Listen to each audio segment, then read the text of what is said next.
Assalamu alaikum. Mainnet checklist wani abu ne wanda yawanci pioneers ba su fiye kulawa da shi ba, amma kuma a koda yaushe suna gaggawar a turo musu KYC, wanda har suke ganin cewa ko kuma an manta da su ne har zuwa yanzu ba a turo musu KYC ba, duk da sun ji yawancin mutane suna yi. To a zahirin gaskiya akwai wasu sharuɗa da ya kamata a ce ka cika su kafin ka je ga KYC, wanda sharuɗan ma za su iya taimakawa wajen koda ka zo yin KYC din baka da wani matsala har ta kai ga matakin da bayan ka yi KYC ɗinka successfully har ma a turo ma pi naka zuwa wallet naka. Wannan checklist ɗin har ta kai ga pi network sun ba da sanarwa cewa duk wani pioneer ya maza je ya duba su domin ya cike wannan sharuɗan. To a wannan bidiyon za mu nuna muku yadda za ku bi domin cike wannan sharuɗan ɗaya bayan ɗaya, kuma wanda za su taimaka muku domin ma a turo muku KYC naku ku yi shi kuma successful, da kuma hanyar da za ku iya bi ku yi naku ƙoƙarin wajen samun damar a turo muku KYC ku yi shi inda mall za ku je za ku yi siyayya ku fara cin moriya na mining naku da kuka yi. Amma kafin mu je ga nuna muku wannan bidiyo, muna roƙon ku danna mana wannan alama ta jan rubutu wato subscribe, kuma ku taɓa ƙararrawar nan sai ku zaɓi all, ta haka ne za ku dinga samun sanarwa duk lokacin da muka ɗora sabon bidiyo. Abu na farko da za ku yi shine ku shiga cikin Pi app naku, wanda shine dama muke amfani da shi wajen yin mining. Bayan ka shiga cikin Pi app naka, shi na sanarwa ta farko ma wanda a yanzu abinda suka nuna shine Pi network mainnet checklist. Wannan bidiyon zai nuna ma kamar hanyoyin da zaka bi domin ka cike shi wannan mainnet checklist din. So abinda zaka yi shine sai ka je bangaren hannun hagunka daga can sama wajen alamun kamar ɗayan sanduna ɗin nan da ka taba su, ga guri nan da aka rubuta mainnet. To kawai sai ka shiga cikin mainnet. Kuna shiga cikin mainnet zai fara loading na balance naku. To gashi nan daga ƙasa kawai abinda zaka zo shine gurin da aka rubuta mainnet checklist. Kuna taba mainnet checklist zai bude muku guri kamar haka, da ya bude muku za ku ga gashi nan mainnet transfer essential. Please follow these steps to prepare for the transfer of your Pi mobile balance to the mainnet. Abin da yake nufi shine ka bi wannan steps din domin ka samu nasarar a tura ma Pi balance naka zuwa mainnet, wato inda zaka je ka kashe abinka ko kai da abin da kake so da shi. To abin da zaka duba shine, kun ga abu na farko abin da suka ce download Pi browser app. Abin da yake nufi shine akwai da yawa ba su san cewa akwai Pi browser ba, don haka sai ku je Play Store kawai ku rubuta Pi browser. Idan ka rubuta Pi browser sai ku ɗauko ta. Idan kuka ɗauko ta kun yi installing nata a cikin Android naku, kun ga kun cika sharaɗi na farko kenan. Sannan sharaɗi na biyu shine create a Pi wallet. Bayan ka ɗauko wannan Pi browser ɗin za ku ga tana da gidaje daban-daban a cikinta akalla guda 9.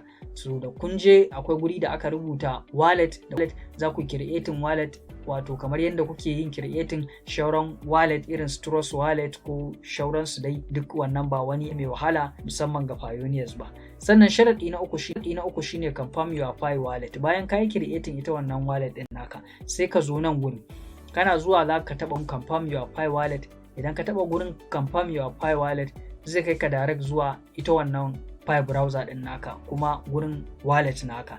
Da ya kai ka guri kamar haka, to abinda za ka yi shine dama ka aje wannan passphrase naka wajen guda 22-21. Bayan ka je sai ka ɗauko su waɗannan passphrase naka, waɗannan kamar kalmomi da ka yi kwafi nasu, sai ka zo sai ka sa su a nan. Da ka sa su a nan sai ka confirming na Pi wallet, kana taɓa wurin confirm your wallet naka, kana taɓawa zai yi confirming. Idan ya yi confirming za ka ga idan ka koma ɓangaren checklist ɗin nan ya yi ma alamar good, wato kenan alamar ka yi confirming na ita wannan wallet din naka. In kuma da fingerprint ma kake amfani zai baka damar ka sa fingerprint. Sai kuma abu na gaba, bayan ka yi confirming na Pi wallet, a baya tun a wajen watan March kenan sun ba mu damar mu yi lock up na wannan Pi namu. So wannan shi in ma baka yi ba a baya, to a yanzu dole ne sai ka yi shi kafin a je sharaɗi na gaba. Dan haka in baka yi ba sai ka zo ka yi, in kuma kana da wani gyare-gyare ne da zaka yi bayan ka yi, dan akwai wanda suke lock up shekara 3, zaka iya zuwa yanzu zaka gyara wannan lock up din naka direct a wannan wajen commit to lock up configuration.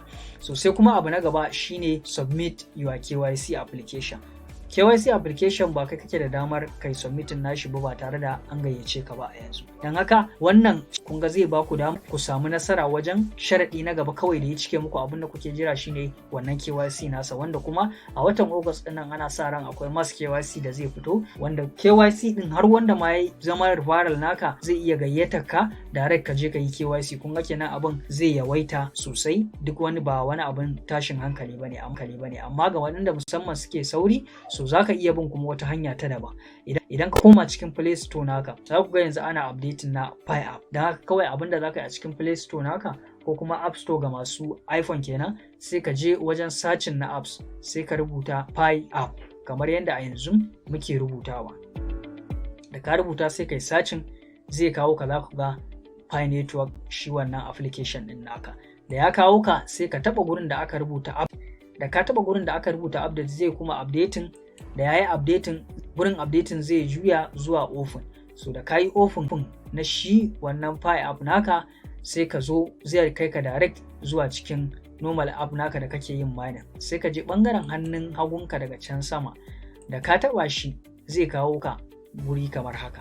Sai ka je daga ƙasa guri da aka rubuta profile, kana taba profile zai bude ma gurin da zaka ga gashi nan duk referral naka ne da su username naka da su yanayin account verification naka, to babu gurin da aka rubuta identity verification KYC din nan.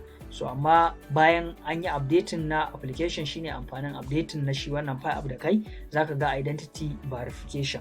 So bayan kaga wannan identity verification kamar a wannan da muka nuna, kun ga already an yi KYC a wannan application din da muke amfani da shi. Amma ga wanda ba su yi KYC ba zai nuna maka fuska kamar haka. Na haka kawai sai ka taba gurin start, da ka taba gurin start direct sai ka je sai ka yi KYC naka, wanda KYC din ma wasu suna daukan kamar wani abu ne na tashin hankali, a abu ne mai matukar sauki. Dan haka idan kana so ka ga a rana daya a yi a dan awanni a turo ma cewa successfully yayi, mun aje bidiyo a kasan description na wannan bidiyon, wanda za ku je direct, da kun je za ku kalli yadda ake yin KYC cikin sauki kuma cikin 'yan awanni a turo ma cewa ka yi KYC naka. Za ku iya zuwa direct ku kalle shi, ko kuma a ƙarshen wannan bidiyon sai ku taɓa shi domin zai kai ku zuwa yanda za ku yi wannan KYC din naku. Wannan shine ƙarshen bidiyon namu, muna fata kun ji daɗin sa, kuma za ku taɓa mana alamar like, ku share na wannan bidiyon don 'yan uwa su amfana. Sai mun haɗu a bidiyo na gaba.